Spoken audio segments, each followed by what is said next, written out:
Студенты будут работать в течение 1,5 месяца. К каждому отряду прикреплены командиры, вожатые регионального отделения «Российские студенческие отряды». Данный вид работы у нас был запланирован в 2023 году. То есть каждую осень до выпадения снега специалистами управы проводится как обход территории с целью выявления именно поврежденных участков тротуара.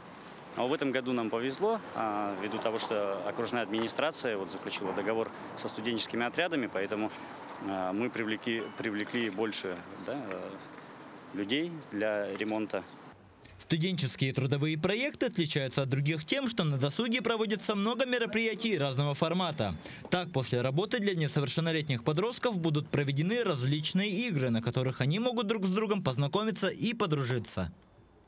Мы занимаемся ремонтными работами, меняем плитки на тротуаре. Скоро прибудет большая техника, и мы подготавливаем место, чтобы вытащить сваи, которые находятся почти на середине тротуара. У нас получается несколько групп, у нас побольше людей, да. Мы как совершеннолетние, мы занимаемся более тяжелой работой, да. Несовершеннолетние занимаются уборкой площадок. Наверное, порядка недели-двух мы будем заниматься демонтажем тротуаров. После благоустройства города многие студенты намереваются лететь и работать в рыбокомбинаты на Сахалин. Командир своего отряда рассказал, что принял решение работать совместно со своими коллегами. Там и красивые виды, знакомство с местными жителями и, конечно, хорошая заработная плата. В студотрядах я нахожусь уже 1,5 года. В прошлом году в апреле месяце вступил, потому что началась сессия, было скучно, учились по 2-3 часа в день. Но я подумал, почему бы и нет. В Сахалине мы не только работаем по рыбообработке, рыбоотделке и так далее. У нас там есть и строительные работы, и покрасочные работы, а также соревнования между отрядами.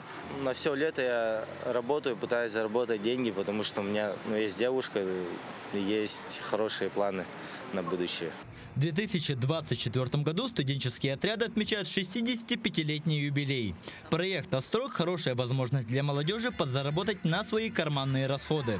Студенты и подростки помимо развития города внесут вклад и в подготовку и проведение 8-х международных спортивных игр «Дети Азии». Айман Отов, Аэлита Махно, Якутск.